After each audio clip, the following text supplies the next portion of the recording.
سبحانك لا علم لنا إلا ما علمتنا إنك أنت العليم الحكيم وتب علينا إنك أنت التواب الرحيم اللهم يا فتاح يا عليم يا فتاح يا عليم يا فتاح يا عليم افتح علينا فتحا قريبا يا أرحم الراحمين اللهم لا سهل إلا ما جعلته سهلا وأنت تجعل الحزن إذا شئت سهلا اللهم سهل لنا حفظ العلوم وهب لنا واسعات الفهوم بجاه نبيك المعصوم صلى الله عليه وسلم اللهم إنا نسألك العلم اللدني والمشرب الصافي الهني وهب يا غني ونعوذ بك اللهم من علم لا ينفع وقلب لا يخشع وعمل لا يرفع وعين لا تدمع ونفس لا تشبع ودعوة لا يستجاب لها برحمتك يا أرحم الراحمين يا أرحم الراحمين يا أرحم الراحمين نوينا التعلم والتعليم والتذكر والتذكير والنفع والانتفاع والإفادة والاستفادة والحث على التمسك بكتاب الله وسنة رسول الله والدعاء إلى الهدى والدلالة على الخير ابتغاء وجه الله ومرضاته وقربه وثوابه سبحانه وتعالى نوينا ما نهى به أسلافنا الصالحون نوينا ما أحاط به علم الله Ta'ala min husnul niat. Alhamdulillah Rabbil Alamin. Senantiasa puji dan puji syukur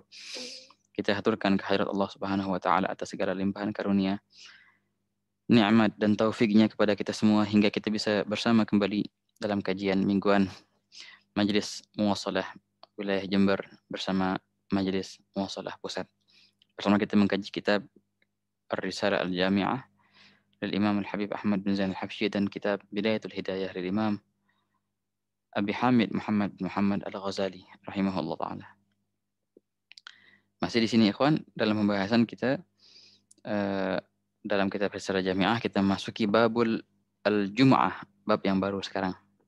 Sebelum itu kita bareng-bareng menasihatin diri kita sendiri dan juga kaum mukminin. Sudah lewat hampir selesai ini mungkin hari terakhir. Sepertiga pertama di bulan suci Ramadan ini. Gak kerasa hari demi hari kita lalui, sudah ngilang sepertiga. Yang tersisa adalah 2/3 sahaja. Ya enggak, maka kalau seandainya di sepertiga pertama ini kita jauh dan kita masih lalai, maka jangan sampai keadaan itu terus di sepertiga kedua ataupun yang ketiganya. Harus lebih giat lagi dan harus lebih semangat lagi di sepertiga yang kedua. Ya enggak, apalagi di sepertiga yang terakhir. Wah, kan ma'ruf dikatakan yang sepertiga pertama adalah rahmah, ya kan? 10 pertama adalah rahmah, 10 kedua adalah maghfirah, dan 10 ketiga adalah idgun minan niran. Kalau seandainya kita terlewat dari rahmat, jangan sampai kita terlewat daripada maghfirah. Apalagi jangan sampai kita terlewat daripada idg minan niran, pembebasan daripada api neraka. Wah, kata. Iqtanimu, jangan sia-siakan kesempatan yang mulia ini, ikhwan. Ala kulli hal. Ayo bismillah kita mulai pembacaan dalam kitab Ar-Risalah Al-Jami'ah.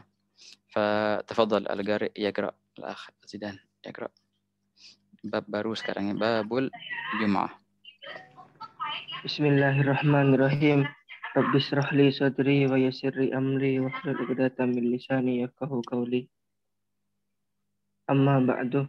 Qala al-musannif rahimallahu ta'ala wa nafa'na bihi wa bi ulumihi fid dharain amin. Babus salatul jum'ati wal jama'ati. Wal jum'atu fardu ainin ala kulli muslimin dzakarin hurrin hadirin bila udrin syar'iyyin kal maradi wal matari. Baik, bismillah. Bismillahirrahmanirrahim. Mulai di sini Al-Imam Al-Habib Ahmad bin Zain Al-Habsyi membahas, setelah beliau selesai dalam pembahasan mubtilatus shalah. Enggak, kemarin kan kita bahas selesai mubtilatus shalah, perihal yang membatalkan salat. Jadi bisyakal am secara umumnya perihal yang berkaitan dengan salat yang meliput syarat-syarat wajib, syarat sah, dan juga rukun-rukun salat, arkanus salah, dan juga perihal mubtilatus salah. Ini pembahasan terdapat di setiap salat. Salat wajibkah atau salat sunnahkah? Ya enggak? Semua ada perihal pembahasan itu. Nah, sekarang beliau akan beralih ke jenis-jenis salat. Salat sunnah, salat yang fardu. Yang fardunya yang mana nih? Yang fardu kifayah kah ataupun yang fardu ain kah? Begitu. Akan dibahas di bab ini. Beliau mulai dengan judul Salatul Jumu'ati wal Jamaah. Salat Jumat dan salat berjamaah. Dari judul di sini kita bisa ambil bahwasanya beliau akan bahas perihal salat Jumat dulu. Apa itu salat Jumat dan syarat yang wajibnya apa? kapan itu Jumat diwajibkan, kapan tidak diwajibkan, dan bagaimana tata cara kita melaksanakan sholat Jumat, baik pun cara khutbahnya ataupun cara sholatnya. Insya Allah kita akan bahas. Juga tema kedua adalah wal jamaah, sholat berjamaah. Dibahas pula di sini, walaupun sangat simpel pembahasannya, apa itu sholat jamaah, syaratnya sholat jamaah, dan mungkin kita akan bahas sedikit daripada syarat-syaratnya sholat berjamaah. Nah, kemudian beliau menyebutkan beberapa jenis sholat, diantaranya sholat jenazah akan disebutkan juga di sini walaupun dengan sekelumit. Kemudian disebutkan beberapa jenis sholat-sholat yang sunnah, ya enggak? Seperti sholat Id, sholat kusuf, sholat witir, wahakadha, dan rawatib, duha dan tarawih. Wahakadha ikhwan. Nah, berarti di sini beliau setelah membahas masalah garis umum dalam pembahasan sholat, sekarang beliau akan bahas jenis-jenis sholat dan pembahasan khusus dalam tiap-tiap sholat. Wahakadha. Mulai dengan sholat Jumat. Semua tahu, sholat Jumat teman adalah perihal yang wajib, sholat wajib atas kaum laki-laki. Ya. Enggak semua kaum laki-laki. Syarat yang wajib akan dibahas di sini, laki-laki yang hur, yang merdeka, yang tidak safar, gitu, yang tidak punya udzur. Itu adalah perihal sholat Jumat. Perihal Jumat ini, ya ikhwan, disebutkan dalam sejarah, itu sudah ada perkumpulan pada hari Jumat itu sebelum zaman Nabi SAW. Bahkan dikatakan orang yang pertama kali membuat perkumpulan pada hari Jumat adalah datuk Rasulullah SAW yang bernama Ka'ab, ya, Ka'ab bin Lu'ay. Ka'ab bin Lu'ay adalah orang pertama kali yang mengumpulkan kaumnya, wa kana sayyiduka wa kana sayyida qaumih. Yang mana dahulu beliau adalah sosok figur di kaumnya gitu. Pemimpin kaumnya, pemimpin kabilahnya. Ka'ab bin Lu'ay ini dia mengumpulkan kabilah-kabilahnya pada tiap-tiap hari Jumat. Yang dahulu dinamakan Yaumul Urubah. Yaumul Urubah, hari kearapan gitu, Arab. Itu apa yang beliau buat di situ? Beliau buat hari Yaumul Urubah itu untuk mengingatkan bahwasanya akan datang salah satu dari zuriatnya yang akan menjadi nabi akhir zaman. Bila mana dia datang, maka wajib atas kalian untuk mengikutinya dan untuk menolongnya. Itu jadi tradisi perkumpulan di hari Jumat sudah ada dari zaman Ka'ab bin Lu'ay. Terus dan diwarisilah oleh yang setelahnya. Sampai zaman Abdul Muttalib pun ada tiap hari Jumat pagi itu. Lalu mereka pagi-pagi ngumpulnya sambil berteduh di naungan zilnya, bayangannya Ka'bah gitu. Nah, itulah ya kawan. Kemudian datanglah syariat Islam dan menetapkan kewajiban salat Jumat ini. Wa hadza ma'ruf indakum salat Jumat. Nabi SAW menerima perintah salat Jumat ini ketika baginda SAW dalam perihal hijrah dari Mekah ke Madinah. Ya enggak, sebelum nyampe ke Madinah datanglah perihal salat Jumat itu. Nabi SAW akhirnya salat Jumat, ma'ruf itu dalam sejarahnya kan. Entah itu di Masjid Quba, entah itu di Masjid Al-Jum'ah, memang ada masjid khusus. Baru Nabi SAW masuk ke Madinah setelah itu. Dan terus di Madinah dilaksanakan salat Jumat. Wahakadha. Nah, itu adalah sejarah daripada salat Jumat. Yang dahulu, salat Jumat itu seperti salat hari raya. Artinya apa? Salat dulu baru khutbah. Enggak, salat dulu baru khutbah. Seperti perihal salat hari raya. Akan tetapi pernah terjadi ketika Nabi SAW dan sahabatnya salat Jumat, kemudian pas mulai khutbahnya ada rombongan perdagangan datang ke kota Madinah. Maka banyak dari kalangan yang hadir itu akhirnya hadir untuk ngambil barang secepat-cepatnya dari rombongan yang datang itu. Ini ya ikhwan, akhirnya dari situ dirubahlah. Khutbah duluan baru salat. Sekiranya orang nggak bisa keluar sampai salat selesai baru pada keluar semua. Fa idza qudiyatis salatu fantashiru fil ardi wabtaghu min fadlillah wadhkurullaha katsiran ila akhir ayat. Yang tadinya salat dulu baru khutbah. Kalau udah kelar salat tinggal nunggu khutbah, kayak perihal itu akhirnya habis salat langsung pada kabur. Padahal khatibnya masih khutbah. Nah, wahakata. Maka dirubahlah perihal itu. Ala kulli hal, di sini kita akan bahas pertama masalah syurutul wujub, syarat-syarat wajib. Jumat itu wajib atas siapa sih? Nah, syarat Jumat itu wajib atas orang yang mempunyai 7 perkara. Kalau sudah terkumpul pada dirinya 7 perkara, maka wajib Jumat atasnya. Sebelum 7 itu ada, maka Jumat tidak wajib atasnya. Di sini disebutkan oleh Sayyidil Habib Ahmad bin Habsyi sebagiannya. Beliau berkata, wal jumu'atu fardu ainin. Jumat adalah fardu ain. Tiap-tiap individu yang memenuhi kriteria ini maka wajib fardu ain, bukannya fardu kifayah, ya enggak.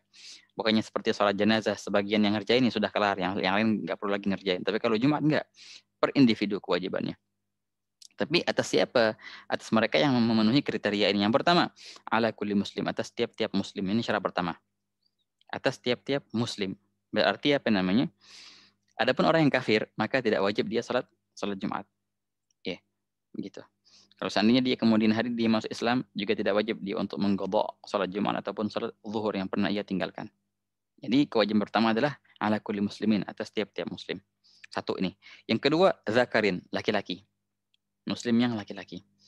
Artinya apa? Maka tidak wajib sholat Jumat atas selain laki-laki, perempuankah ataupun khunsa muskil, maka tidak wajib Jumat atas mereka. Kalau seandainya mereka hadir Jumat, seandainya perempuan ini hadir sholat Jumat, boleh nggak? Boleh-boleh aja sih, walaupun sebagian fuqaha bilang makruh. Dia hadir khutbah, kemudian dia sholat Jumat 2 rakaat. Pertanyaan, apakah sah itu? Sah. Apakah wajib atasnya untuk mengulangi lagi zuhur? Jawabannya tidak wajib. Cukup dengan Jumat itu menggantikan zuhurnya. Nah, tapi wajibkah mereka sholat Jumat? Tidak wajib. Yang wajib hanyalah laki-laki.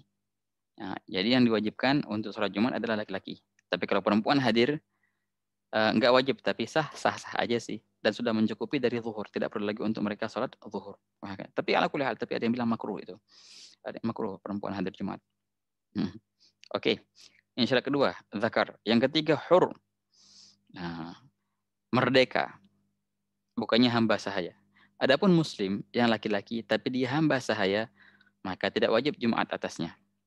Kalau seandainya dia hadir pun, ya sah-sah aja. Dan cukup, dan tidak perlu lagi dia sholat zuhur. Gitu. Itu artinya hur ya.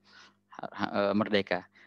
Mereka yang masuk dalam kategori budak atau hamba sahaya, walaupun muba'ab, walaupun separuh status budaknya ataupun mukatab, orang yang mempunyai perjanjian kemerdekaan dengan tuannya, maka tidak wajib Jumat mereka. Ya, maka Jumat hanyalah wajib atas mereka orang yang merdeka. Oke, itu hurrin. Kemudian syarat keempat, hadirin, orang yang hadir. Maksudnya orang yang hadir ini adalah orang yang mukim. Maksudnya itu orang yang bermukim, orang yang mukim. Lain halnya kalau dia orang yang musafir. Kalau musafir dia tidak wajib sholat Jumat. Itu ikhwan. Musafir tidak wajib sholat Jumat. Yang diwajibkan sholat Jumat adalah mereka orang yang mugim, yang beriqamah. Begitu. Arti iqamah di sini apa? Teman, iqamah itu sudah wajib, apalagi mustautin ya. Mustautin artinya orang asli daerah situ, ya wajib. Ataupun dia bukan orang asli daerah situ, dia hanya singgah saja, tapi tempo singgahnya sudah lewat dari 4 hari. Atau ketika dia singgah ke situ, dia emang niat untuk lebih dari 4 hari. Nah, itu namanya orang yang mugim. Bukan asli situ, bukan asli daerah situ, tapi dia telah duduk di situ lebih dari 4 hari, ataupun dia berencana akan duduk di situ lebih dari 4 hari. Nah, ketika dia masuk daerah situ, sudahlah dinamakan sebagai orang yang mugim, yang mana wajib atasnya Jum'ah. Walaupun nantinya kita akan bahas, walaupun ini enggak dihitung dari 40, tapi wajib atas mereka Jumat. Kalau mereka sholat zuhur ya enggak berdosa. Sah-sah aja tapi berdosa. Karena kewajiban yang tertuju atas mereka adalah sholat Jumat. Begitu, bukannya zuhur. Orang yang mugim. Seperti orang yang mondok contohnya, mondok di tempat pondok mana gitu, orang yang ngantor di Jakarta atau di mana. Itu bukan daerah aslinya, tapi mereka wajib Jumat. Walaupun mereka bukan mustautin, karena Jumat itu ditujukan bukan hanya buat mustautin saja. Beliau bilang apa? Hadir, orang yang hadir. Baik pun statusnya orang asli daerah situ ataupun orang yang hanya bermukim sementara daerah situ, maka wajib atas mereka sholat Jumat. Lain halnya apa? Lain halnya musafir. Lain halnya musafir, orang yang safar, maka tidak wajib dia sholat Jumat. Nah, dalam perjalanan gitu. Orang yang dalam perjalanannya, maka dia tidak wajib sholat Jumat. Dengan syarat. Apa dengan syarat? Dia mulai perjalanannya itu setelah sebelum azan subuh di hari Jumat, gitu, malam Jumatnya, ataupun dari sebelumnya memang dia udah lagi jalan, perjalanannya memerlukan beberapa hari gitu. It's okay, maka nggak wajib atas mereka Jumat. Tapi kalau seandainya Dia baru keluar rumah atau dia baru keluar dari daerahnya setelah subuh di hari Jumat. Nah, ini orang tetap wajib Jumat walaupun dia statusnya musafir. Jadi enggak semua musafir gugur Jumat atasnya. Enggak, ada yang musafir tapi tetap wajib Jumat. Siapa? Mereka lah orang yang musafir tapi dia keluarnya setelah subuh. Maka dia tetap wajib Jumat. Bahkan dia kalau seandainya enggak Jumat, dosa itu safar itu semua. Begitu. Kalau seandainya dia safar habis subuh nih di hari Jumat, kita bakal nanya, itu bisa nggak ntar Jumat di jalan? Oh bisa, insya Allah ntar ada rest area ataupun ada tempat mana itu ada Jumatannya antara Jumatan di situ. Nah, kalau itu silahkan engkau safar, tapi jangan lupa ntar Jumatan di situ ya. Tapi kalau seandainya dia safar setelah sholat subuh di hari Jumat, tapi dia yakin nggak bakal ada tempat Jumatan di perjalanannya, maka itu termasuk safar yang haram, perjalanan yang haram. Take off pesawat jam 10 pagi hari Jumat, mendarat jam 3 sore. Jumatan di mana? Di langit. Itu termasuk safar yang haram itu. Betul. Makanya kalau emang perjalanan itu di hari Jumat, maka carilah sebelum subuh atau sebelum subuh engkau sudah keluar dari kota gitu. Atau cari yang pagi-pagi yang kira-kira kita bisa Jumatan di jalan gitu. Atau lebih asanya udah habis Jumat saja jalannya. Itu. Ala kulli hal. Ini artinya hadir. Bila udhrin syar'iyyin. Syarat keberapa ini? Kelima, tanpa ada uzur. Tanpa ada uzur yang dianggap oleh syariat. Bila udhrin syar'iyyin. Lain halnya kalau seandainya ada uzur yang memang uzur itu dianggap oleh syariat. Seperti apa? Kal maradi, seperti sakit. Wal matar, dan hujan yang sangatlah lebat. Nah, ini juga ya kawan, perihal hujan ini juga termasuk uzur. Tapi hujan yang sangatlah lebat ya, yang mana hujan itu adanya sebelum azan Jumat, sudah lebat hujan itu. Nah, itu kan dibahas di beberapa kitab fikih yang mutawwal, harus adanya hujan itu kapan aja. Hujan ini termasuk uzur yang luar biasa. Mungkin kalau kita di Indonesia nggak terlalu menganggap ya, masa sih hujan bisa jadi uzur? Kalau di sono kelihatan banget, kalau hujan tuh kacau semua jalan, becek, wahl, jadi lumpur, wah susah ketika keluar rumah. Nah, jelas banget.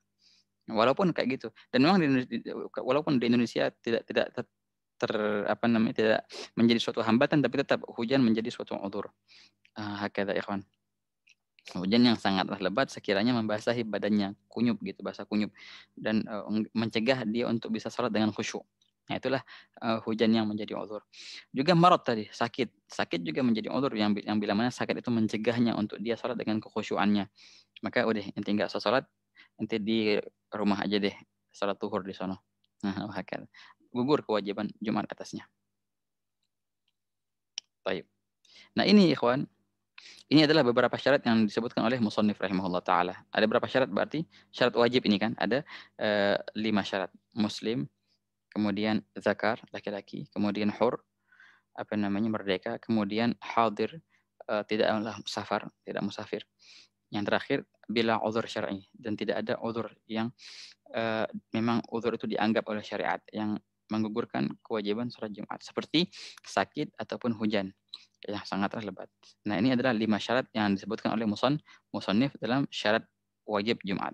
Ada beberapa syarat yang tidak disebutkan musannif, di antaranya al-bulugh, baligh. Nah, jadi yang wajib sholat Jumat itu hanyalah mereka yang baligh. Ya enggak.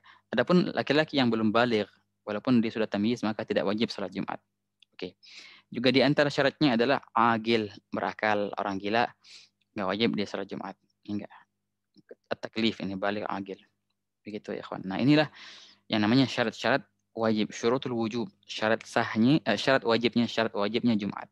Bila mana terkumpul semua syarat-syarat ini, maka wajib atasnya sholat Jumat. Inilah kriterianya orang yang wajib Jumat.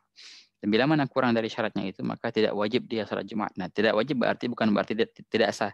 Kadang-kadang dia tidak wajib, tapi kalau seandainya dia melakukan, maka tetap sah, seperti perempuan tadi contohnya. Ya enggak? Ataupun hamba sahaya, ataupun orang yang musafir, sebenarnya enggak wajib, tapi tetap dia mau Jumatan, ya sah-sah aja.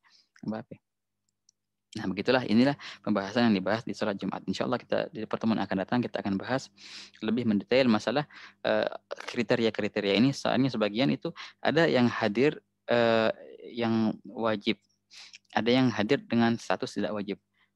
Dengan tadi itu pembahasannya. Ada lagi yang akan dibahas, dianggap atau enggak dianggap. Dianggapkah dari 40 atau enggak dianggap dari 40. Karena perihal 40 adalah perihal yang sangat penting. Ya kan, indana fi mazhab Syafi'iyah yang namanya Jumat itu harus dengan 40 orang, ya enggak? Kurang dari 40 maka tidak sah Jumatnya. Nah, kita akan bahas insyaallah di pertemuan yang akan datang insyaallah. Wallahu a'lam bishawab. Ya khair. Masuk ikhwan sekarang kita dalam pembahasan kitab Bidayatul Hidayah. Tafadhal. Hayakumullah al-akh al-Qari yaqra. Nah. بسم الله الرحمن الرحيم. قال المصنف رحمه الله تعالى ونفعنا بعلومه في الدارين آمين. فإذا دخلت. Ada sebelumnya apa? Wa mahma ra'aita. Ayo. بسم الله الرحمن الرحيم. ومهما رأيت في المسجد من يبيع أو يبتأ فقل لا أربح الله تجارتك. وإذا رأيت فيه من ينشد ضالة فقل لا رد الله عليك ضالتك. كذلك أمر رسول الله صلى الله عليه وآله وسلم. فإذا دخلت المسجد فلا تجلس حتى تصلي ركعتي التحية، فإن لم تكن على طهارة أو لم ترد فعلها كفتك البكية الصالحات ثلاثا، وقيل أربعا، وقيل ثلاثا للمحدث واحدة للمتوضئ. فإن لم تكن صليت في بيتك ركعتي الفجر فيجزئك آداؤهما عن التحية. فإذا فرغت من ركعتين فانوي الاعتكاف وادعه بما دعا به رسول الله صلى الله عليه وآله وسلم بعد ركعتي الفجر. طيب bismillah. Nah, bismillahirrahmanirrahim. Di sini Sayyidul Imam Abi Hamid Muhammad Al-Ghazali membahas masalah adab kita di dalam masjid, ya enggak? Nah kan ceritanya orang tuh bangun tidur nih, habis bangun tidur kemana dia? Ke kamar mandi. Maka dibahas adab untuk di kamar mandi. Kemudian di situ apa namanya atau bertayamum lah, wudu atau dia berwudu atau dia bertayamum. Kemudian di situ kemana dia? Dia keluar ke masjid. Nah dibahas pula adabul khuruj ilal masjid. Sekarang ini ceritanya, ini orang sudah nyampe di masjid. Nah jangan lupa ini ceritanya masih pagi ya. Makanya akan dijelaskan perihal salat rakaatayil fajar. Ini kan apa kronologi ceritanya gitu. Pagi-pagi dia ke masjid. Beliau berkata pas sudah nyampe masjid dengan membaca doa masuk masjid al-maghfirli dan waftahli abwaab rahmatik dan didahulukan kaki kanan masuk masjid itu. Sekarang kalau seandainya di antara adabnya di masjid wa mahma ra'aita, dan kapanpun dan dimanapun, mahma seandainya itu kan ini isim syarat wa khilaf apakah dia isim syarat ataupun harf syarat, khilaf bainal nahwiyin. Mahma kapanpun ra'aita engkau melihat fil masjidi, bila mana engkau melihat orang di dalam masjid, man yabi' orang yang menjual ataupun yabta' artinya membeli. Kalau seandainya ada orang yang membuat transaksi di masjid, menjual ataupun membeli, itu hukumnya makruh ikhwan. Makruh kita jual beli di masjid. Ya enggak? Makruh sangat. Maka kalau seandainya kita melihat orang jual beli, kita nasihatin, jangan jual beli di masjid. Ente mau bisnis ya di luar, jangan di masjid. Kalaupun dia nggak mau dinasihatin, kita sumpahin. Ini cara nyumpahinnya gimana ya ini nih? Faqul la arbahallahu tijaratak. Nah, itu cara nyumpahinnya. Semoga Allah tidak menguntungkan daripada perniagaanmu. Nih, la tidak arbaha untung. Tijarah ya perniagaanmu. Insya Allah bangkrut gitu. Ini kalau bahasa ininya. Jadi kita disuruh nyumpahin. Nah, ini sebagian tafsir daripada ulama daripada hadis ini. Sebagian ulama mentafsirkan enggak, itu bukan suatu sumpahan, bahkan itu adalah doa. Jadi gini, la habis itu koma. Baru arbahallahu tijaratak. Artinya la jangan buat begitu. Jangan engkau jual beli di masjid. La berarti la nahi di sini, bukan la nafi. La la tafa'al. Koma. Kemudian kita doain, semoga insya Allah ente punya perniagaan lancar deh. Semoga insya Allah untung deh. Jadi arbaha artinya. Kita doa baik sekarang. Kita doa dengan kebaikan. Bukan doa dengan keburukan. Bukannya nyumpahin malahan. Nah ini adalah pemahaman yang bagus daripada sebagian ulama. Hadza ajib. Jadi ada koma di situ. La, kemudian koma. Baru arbahallahu tijaratak. Artinya jangan buat begini. Jangan engkau jual beli di dalam masjid. Di luar aja ya kalau bisa, ya semoga insya Allah lancar deh urusannya gitu. Semoga insya Allah ente punya perniagaan untung Gitu. Ini makna yang lebih indah daripada yang pertama. Perihal yang sama, bila mana kita melihat ada orang yang yunshidu dhallah. Beliau berkata, wa idza ra'aita man yanshudu fihi dhallah. Bila mana engkau melihat juga ada orang-orang yang yanshud, artinya apa? Yang mencari. Yang mencari. Berteriak-teriak fihi dalam masjid dhallatan, barang yang hilang. Kalau ada orang yang berteriak, oh yang lihat ini, kalau bisa ngomong, hubungin ini, itu juga hukumnya makruh ya ikhwan. Jadi masjid itu adalah sarana buat ibadah, bukan sarana buat pengumuman. Nah, ini penting sekali. Janganlah kita jadikan masjid sarana buat pengumuman acara kah, pengumuman apa gitu, ataupun pengumuman barang hilang. Itu. Jangan, itu semua makruh. Makruh kita lakukan itu semua di masjid. Kalaupun seandainya kita lihat orang begitu, maka sunnah kita bilang kayak gini nih. Kalau seandainya engkau melihat orang-orang yang mencari barangnya yang hilang, maka katakanlah, la raddallahu alaika dhallatak. Ini juga sama artinya. Sebagian mengartikan ini sumpahan. La nafi. Berarti semoga tidak dikembalikan barangmu yang hilang. Hilang deh insya Allah.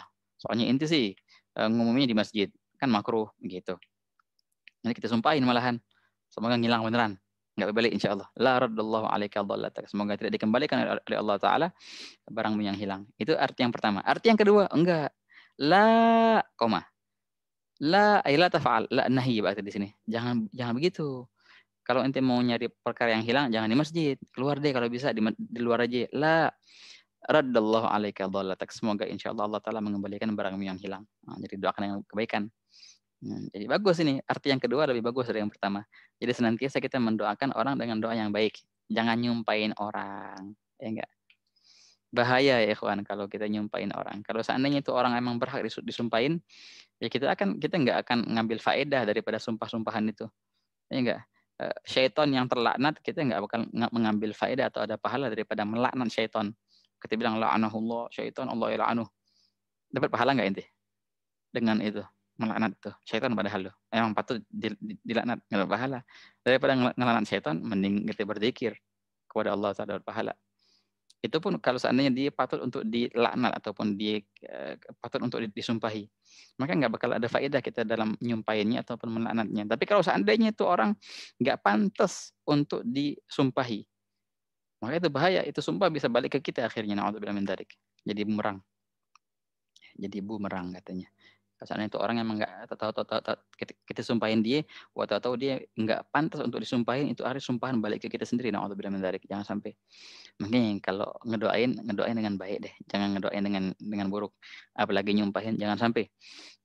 Kita lihat kalau di antara adatnya orang sono, mereka kalau marah-marahan, marahnya dengan doa. Allah yahfaz, Allah yahdik, kalau bahasa ininya kan. Allah yahdik. Itu kayak ejekan, padahal enggak. Padahal itu doa. Semoga Allah beri hidayat deh. Gitu. Enggak ada cerita cacian, enggak ada makian, dan memang enggak ada dalam Islam perihal mencaci atau memaki. Ma bu'istu sabbaban wala syattaman. Aku tidak diutus dengan cacian ataupun dengan makian, kata Nabi SAW. Makanya yaqul Imam Malik radhiyallahu anhu, bila mana engkau melihat orang yang mengaku bahwasanya dia menolong Islam tapi dengan cacian, maka ketahuilah itu orang niatnya enggak beres, kata Imam Malik. Siapapun ada caci atau ada maki, sudah cut deh langsung. Sama kelompok yang kayak gitu ataupun kelompok manapun. Kelompok merah, kuning, hijau, biru, abu-abu. Sudah main caci-cacian, sudah deh. Ma'assalamah. Kata Imam Malik, fa innal haqq la yahtaj ila hadza. Kebenaran itu tidak perlu untuk ditolong dengan caci atau makian. Maka jangan sampai kita jatuh ke perihal itu. Kalau seandainya kita lihat orang ceramah atau orang pidato ada cacinya, ada makinya, atau ada merendahkan orang lain, sudah deh, jangan dianggap orang kayak gitu. Doain aja, ya, doain biar dapat hidayat. Begitu ya kawan. La ilaha illallah. Sayyidina Ali Zainal Abidin pernah hadir salat Jumat di zaman Bani Umayyah, ya kan. Jadi khatibnya itu mencaci maki Sayyidina Ali Zainal Abidin. Sampai-sampai anaknya itu agak marah, Sayyidina Ali Zainal Abidin, anaknya Sayyidina Zaid, Sayyidina Muhammad Bagir. Katanya, Abah nggak balas. Ini semua tuduhan yang nggak benar semua ini. Dibalas sama Sayyidina Ali Zainal Abidin. Dia bilang sama anaknya, Mata ahidta abaka sabbaban. Sejak kapan engkau pernah melihat ayahmu ini orangnya mencaci maki? Pernah nggak ente lihat anak caci maki seumur hidup? Nggak pernah kan? Ya sudah, itu memang bukan metode kita. Bukan metode kita mencaci maki orang. Bukan metode kita merendahkan orang. Walaupun dicaci maki sama orang, ya biarin. Nggak ada yang negatif kok sampai ke kita daripada cacian itu. Nah, biarin. Lahu ma lahu wa alaihi ma alaihi. Wa hakadha. Nah, makanya jangan sampai kita nyaci maki orangnya ataupun nyumpahin orang. Makanya tafsir kedua ini lebih indah. La, jangan buat begitu. Semoga Allah Ta'ala mengembalikan dhalatak. Kadzalika amrun Rasulullah SAW. Begitu Nabi SAW menyuruh kita. Begitu ya kan, doain. Fa idza dakhaltal masjid, bila mana engkau sudah masuk masjid, jangan lupa fala tajlis hatta tusalli rak'atay tahiyyah. Jangan duduk sebelum engkau salat tahiyatul masjid namanya. Rak'atay tahiyyah kan. Tahiyat sunat tahiyatul masjid. Minimalnya 2 rakaat ikhwan. Lebih juga enggak apa-apa. Nah, di sini tadi ada beberapa ibarah yang dibaca oleh Al-Ghari. Di sini ada di beberapa nuskhat Bidayatul Hidayah, tapi enggak ada di yang sama Al-Fagir di sini. Intinya kalau seandainya engkau tidak dalam keadaan berwudu, ya. Ataupun engkau memang tidak mau untuk salat tahiyatul masjid karena terburu-buru contohnya. Ada majelis taklim gitu, enggak enak ente mau salat dulu 2 rakaat habis langsung duduk, baru duduk ya langsung duduk aja gitu. Atau ada perihal apapun yang mencegahmu untuk salat tahiyatul masjid, maka sebagai penggantinya engkau baca al-baqiyatus shalihat. Apa itu? Itu subhanallah walhamdulillah wala ilaha illallah wallahu akbar itu. Berapa kali bacanya? 4 kali. Ada yang bilang 3 kali. Wah gila 3, itu kan. Itu sebagai pengganti daripada tahiyatul masjid. Makruh kalau seandainya kita masuk masjid langsung duduk bleng gitu tanpa salat tahiyat masjid. Untuk menghilangkan makruhnya itu bacalah ini al-baqiyatus shalihat 4 ataupun 3 kali. Wah kata. Oke. Fa illam takun shallaita fi baitika rak'atayil fajr. Kalau seandainya ketika engkau datang ke masjid ini engkau belum salat qabliyatul fajr, rak'atayil fajr, salat sunnah fajar. Kan dibahas tuh di dalam bab sebelum ini. Sebelum kita ke masjid itu disunahkan kita ngapain? Salat sunat qabliyah dulu di rumah. Semestinya sih gitu. Tapi kalau seandainya enggak sempat salat di rumah, terburu-buru ke masjid, nah, ini udah bisa nih. Fayujzi'uka ada'uhuma 'anit tahiyyah, bisa digabungkan. Maka cukup bagimu untuk melakukan tahiyah tahiyat masjid dan digabungkan dengan qabliyatul fajr. Nah, itu di antara salat-salat yang ghair maqsudah katanya. Salat sunat tahiyat masjid itu bisa digabungkan dengan salat yang lain. Kenapa? Karena dia termasuk daripada salat yang ghair maqsudah. Bahkan itu bisa digabungkan dengan salat fardu, bisa sekalian masuk masjid langsung salat fardu gitu ya. Ada jamaah. Yaudah ntar niatnya juga sekalian usolli fardhu dhuhr, juga sekalian wa sunnat tahiyah. Bisa digabungkan bisa. Dengan sunnah apapun dia bisa digabungkan salat sunat tahiyat masjid dengan qabliyatul fajr contohnya atau dengan apapun karena dia termasuk daripada golongan salat sunnah ghair maqsudah. Gitu ya, ikhwan. Kalau waktu menggabungnya jangan lupa untuk berniat usolli rak'atayil fajr wa sunnat tahiyatul masjid. Kalau ente enggak nyebutin niat itu, maka khilaf antara Ibn Hajar Ramli. Ya enggak? Kata Ibn Hajar enggak dapat pahala. Tapi betul, sugutul qadha. Tidak diminta lagi kita untuk salat tahiyat, cukup dengan itu saja tapi pahala enggak dapat. Tapi kata Imam Ramli enggak, pahala pun dapat walaupun enggak diniatkan. Oh, hakadha. Fa idza faragta min rak'atain, bila mana engkau selesai daripada salat 2 rakaat tadi, tahiyat masjid dan juga qabliyatul fajr, fanwil i'tikaf, maka jangan lupa untuk berniat i'tikaf. Oh, hakadha. Apa namanya? Kalau bisa bukan setelah salat, pas masuk masjid pun kita langsung berniat i'tikaf. Namanya itu i'tikaf. Dan kalau bisa juga daripada niat i'tikaf yang sunnah, jadikan i'tikaf yang wajib. Double jadi pahalanya. Gimana caranya? Ya nadarin. Nadar dulu sebelum i'tikaf. Nadartu an a'takif fi hadzal masjid. Tapi ketika masuk masjidnya niat i'tikafnya agak berubah dikit. Namanya itu i'tikaf al-mandzur. Tambahin tuh kalimat mandzur. Aku niat i'tikaf yang dinadarkan. Jadi pahala i'tikafnya pahala yang wajib, bukan pahala yang sunnah. Double 70 kali lipat. Wah kata ikhwan.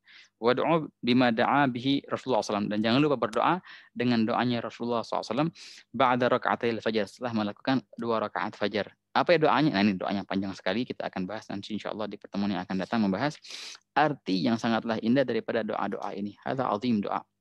Doa ul-fajr yang sangat-sangat Nabi SAW menjaganya. Nabi SAW senantiasa istiqamah untuk membaca doa ini selepas salat qabliyatul subuh dan sebelum salat Subhanallah min asbaka rahmatan min indika tahdi biha qalbi wa tajma'u biha syamli. Kan ada kan dia khulasah di antaranya itu. Ala kulli hal. Kita akan bahas nanti di pertemuan yang akan datang insyaallah. Wallahu a'lam bis bisawab.